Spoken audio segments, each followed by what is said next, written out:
Hello, সবাই কেমন আছেন? আশা করছি সবাই খুব ভালো আছেন। সৌমিত্রা স্টাইলির আরেকটা পাতা থেকে প্রবাসের ইতিকাহিনীর গল্প নিয়ে আমি সৌমিত্রা চলে এসেছি আপনাদের সামনে। এভরিওয়ান, সবাই কেমন আছেন? প্রবাসের ইতিকাহিনী নিয়ে আমি সৌমিত্রা চলে এসেছি আপনাদের সামনে আর একটা নতুন ব্লগ নিয়ে। আজকে শনিবার, হালকা হালকা শীতের আমেজ চলে এসছে, তাই শীতের আমেজটাকে চুটিয়ে এই টেক্সাসে বসে আমরা এনজয় করবো বলে একটা নতুন জায়গায় যাচ্ছি। এই বছরে গরমটা খুবই কম, বরফটা মিস করছি, তাই আমরা ভাবছি যে চলে যাই একদম বরফের রাজ্যে। আদি এখানে বসে আছে, হালকা ঘুম ঘুম পেয়েছে, কিন্তু কিছু করার নেই, আমাদেরকে বেরোতে হয়েছে ওকে এইভাবে নিয়েই। তবে আমরা জানি যেখানে যাচ্ছি সেখানে গেলে ওর মনটা চনমনে হয়ে যায় কথা। আমরা কোথায় যাচ্ছি? আমরা যাচ্ছি আজকে টেক্সাসে একটা জায়গাতে পুরো বরফের দেশ তৈরি করা হয়েছে সেখানে। তো সেটা কোথায়, সেটা যেতে যেতে আপনারা দেখতেই পাবেন। আর আমি কোথায় যাচ্ছি সবটা আস্তে আস্তে আমি রিভিল করব। আহা, আচ্ছা, এখন আর কথা এই দেখ, তুই কাঁদছিস, দেখতে পাচ্ছে লোকজন। ইয়ে বাবা, আর বসবে না, আর 2 মিনিট বাকি আছে না পৌঁছতে। এই স্কাই স্কাই কই? স্কাই ঘুম পেয়ে গেছে গো। স্কাই, হ্যাঁ, কার কই? কার কোথায়? কার স্কাই? সান কোথায়? সান সান মুন মুন কই? মুন মুন মুন এখন নেই, মুন নেই, এখন সান আছে। দেখতে দেখতে পৌঁছে গেলাম গেলট টেক্সান রিসর্টে। এখানে হচ্ছে দ্য উইন্টার ওয়ান্ডারল্যান্ড, যেখানে একটা বরফের দেশ তৈরি করা হয়েছে, আর সেটাই আমরা দেখতে এসেছি। গাড়ি পার্ক করে আমরা রিসর্টের ভেতরে যাব, একটু খুঁজে দেখতে হবে। আমরা ফার্স্ট টাইম এই রিসর্টে আসছি, তবে শুনেছি ক্রিসমাসের সময় এটাও একটা ডেস্টিনেশন প্লেস হয়ে যায়, যেখানে এসে সারাটা দিন কাটানো যায়। আর যা দেখছি আজকে সারাটা দিন আমরা এখানেই হয়তো থেকে যাব। তো সবার আগে আমরা এখন যাব যেখানে বরফের চাই কেটে সুন্দর সুন্দর একটা এলফ টাউন তৈরি করা হয়েছে সেখানে। আর তারপর এই গোটা জায়গাটা ঘুরে দেখবো, সেটাও আপনাদের সাথে শেয়ার করব। যে ক্রিসমাস ভিলেজের সাইন রয়েছে, এইটা ধরেই আমাদের এগিয়ে যেতে হবে। তো এই গোটা ইভেন্টটা অ্যাটেন্ড করার জন্য, প্লাস এখানে এসেছি তার জন্য পার্কিংয়ের জন্য কত কি দিতে হয়েছে, সব কিছুই ডিটেলস আপনাদের সাথে শেয়ার করব। আপাতত আপনাদের আগে ভেতরে নিয়ে যাই। এতটা ভিড় যে বুঝতে পারিনি। ওই তো দিস ওয়ে ক্রিসমাস ভিলেজ, আজকে কিছু আছে এখানে। ক্রিসমাস ভিলেজে ঢুকে বুঝতে পারলাম এখানে প্রচুর অ্যাক্টিভিটি রয়েছে। বাচ্চারা আসলে এদের সত্যিই সময় কেটে যাবে। একটা স্নো স্লাইডও রয়েছে, যেখানে বড়রা পর্যন্ত স্লাইড করছে, কিন্তু সেগুলো আমরা যাব না। আমরা এখন ডিরেক্টলি চলে যাব যেখানে বরফের দেশ তৈরি করা হয়েছে এই রিসর্টের ভেতরে।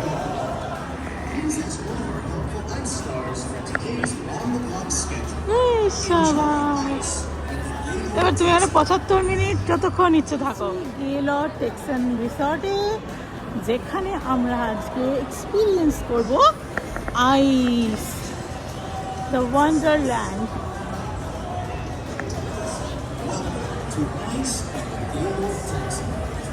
হাতের এটা আনা হলো না। এখন আমার জ্যাকেট দিচ্ছে, তো জ্যাকেট আমরা নিলে নিতেও পারি, না নিলেও নিতে পারি। তবে আমরা -12-13 টেম্পারেচারে অনেকক্ষণ থাকার মতনই প্রিপারেশন নিয়ে এসেছিলাম, তাই ওরা বললো আদার্স আর কোনো জ্যাকেট দিতে হবে না, we are good to go. তাই আর জ্যাকেটের লাইনে দাঁড়িয়ে না থেকে আমরা সোজা ভেতরে প্রবেশ পথে দাঁড়িয়ে পড়লাম। কিন্তু সত্যি কথা বলছি বরফ গলার আগে আমরা গরমে গলে গেলাম। আবার আমাদের এইটা পরে এসেছি, আবার জ্যাকেট চাপাতে বলতে লাইনটা শুরু হয়েছে। আর ওই যেখানে আমরা যেখানে পার্কিং করছিলাম এইখানে হচ্ছে এন্ট্রিটা। Smile please. নিয়ে আমরা ক্লান্ত,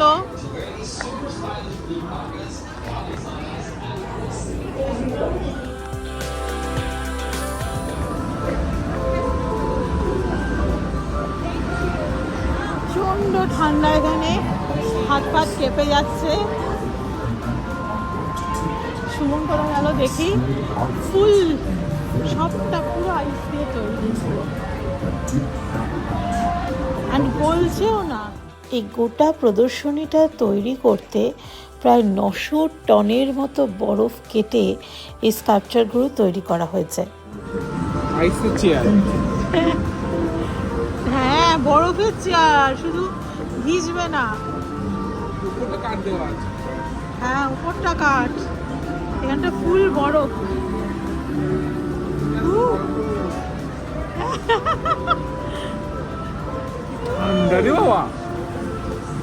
ঠান্ডা।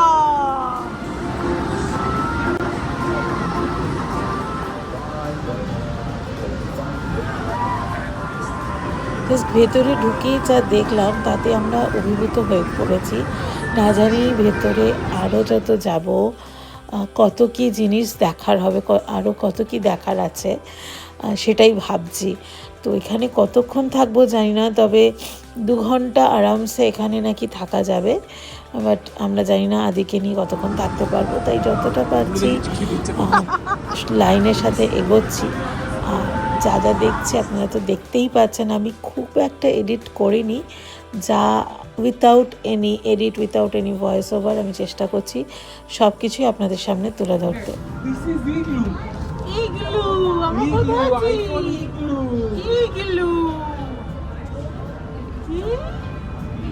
কি মজা লাগছে, একটু হাতে নিচ্ছে, বলে বাবালি পুরো বড়, এখান থেকে বড়।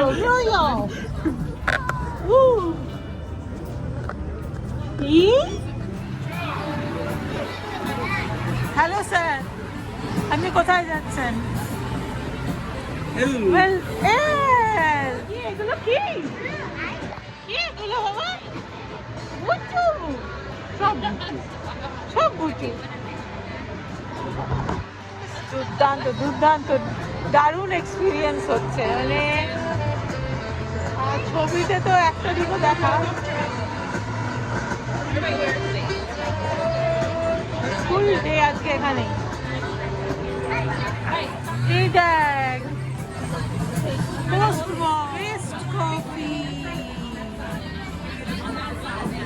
ভিতরে এই প্রদর্শনীর তাপমাত্রা -12 থেকে 13 এই রকম রেঞ্জে ঘোরাফেরা করছে, তাই জন্যই কিন্তু এত বরফ একদম না গলে রয়েছে, একদম সুন্দরভাবে প্রদর্শনীর মধ্যে অক্ষত হয়ে রয়েছে।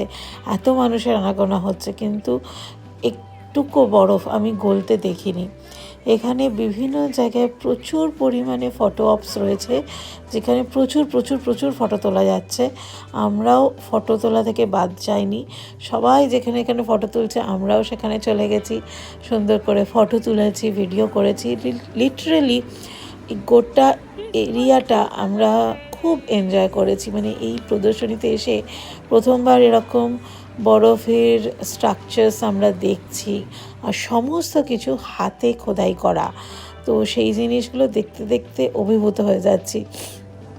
সুমনের, আমার এবং আদির পর্যন্ত ভীষণ ভালো লেগেছে। হ্যাঁ, একটু ঠান্ডায় জবুথবু হয়ে যাচ্ছে, মাঝে মাঝে হাঁটছে, আবার মাঝে মাঝে কোলে উঠে পড়ছে, কিন্তু ওরও ভীষণ ভালো লেগেছে। এর ভেতরেই আবার একটা স্লাইডের জায়গা রয়েছে, সেখানে আমরা যাব, যেটার ছবি আমরা আগে দেখেছি অ্যাডেতে, বাট সেটা এখনও অবধি আসেনি। তাই সেখানে যাওয়ার আগে আমি বাকি যে জিনিসগুলো দেখতে পাচ্ছি সেগুলো আপনাদের সাথে শেয়ার করছি। এখানে একটা কিউট খেলনার ঘোড়া রয়েছে, আর এইখানে দেখাচ্ছে একজন কি করে নিজের হাতে একটা বরফকে সুন্দর একটা ফ্লাওয়ারের শেপ দিচ্ছে। চলুন দেখে নেওয়া যাক।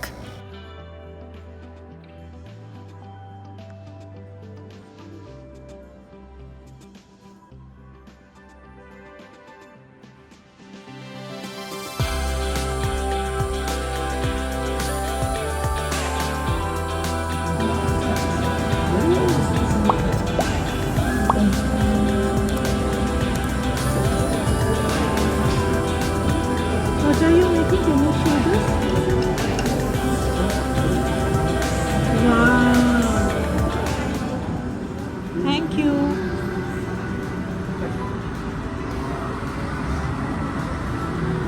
কি দেখাচ্ছে কিভাবে স্কার্ফ করেছে।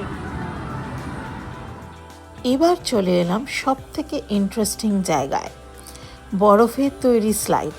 যা দেখছি সব ভিড় যেন এখানে চলে এসছে। কত মানুষ লাইন দিয়ে দাঁড়িয়ে আছে বরফের তৈরি সিঁড়ি দিয়ে উপরে উঠে এই বরফের স্লাইড দিয়ে আবার নেমে আসবে। ছোট থেকে বড় সবাই এই স্লাইডটা করতে পারবে। ঠান্ডা কাঁপিয়ে দিচ্ছে, কিন্তু জানি না আদি এতটা ছোট, ওকে করতে দেবে কিনা। উঠতে দিল না, উঠতে দিল না, এত ছোট্ট, বড় হলে আবার আসবো।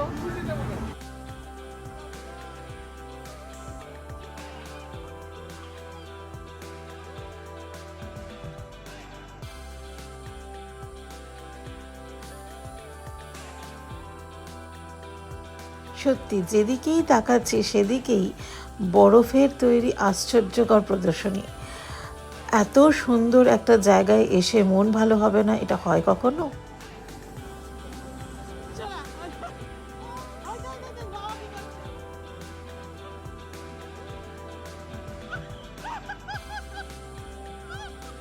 ওই বড় স্লাইডে আমাদের না চড়তে দিল। এখানে একটা মিনিয়েচার স্লাইড রয়েছে যেখানে আদিকে নিয়ে প্রথমে ভেবলাম যাব, কিন্তু না, বললো প্রচণ্ড স্লিপারি। বাট হ্যাঁ, স্লাইড করার সময় জামা আটকে যাচ্ছিল আর নিচেটা প্রচণ্ড জল ভিজেছিল, তাই জন্য আদিকে নিয়ে আর নামাইনি। যদি জামা কাপড় ভিজে যায় খুব অসুবিধে হবে।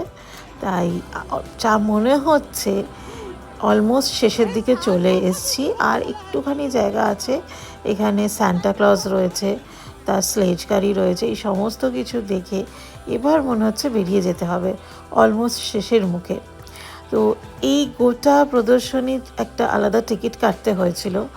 আমরা কত টাকায় টিকিট কেটেছি আর কি কি চার্জেস লেগেছে এক্সট্রা, সেটা আমি সবই বলছি। যদি এন্ড বলে দিয়েছে মানে অলমোস্ট ডান।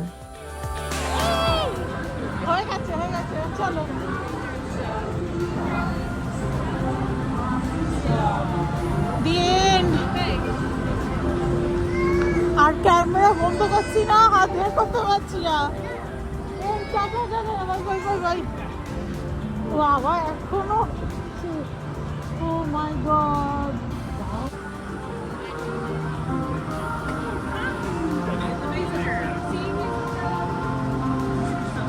হ্যাঁ,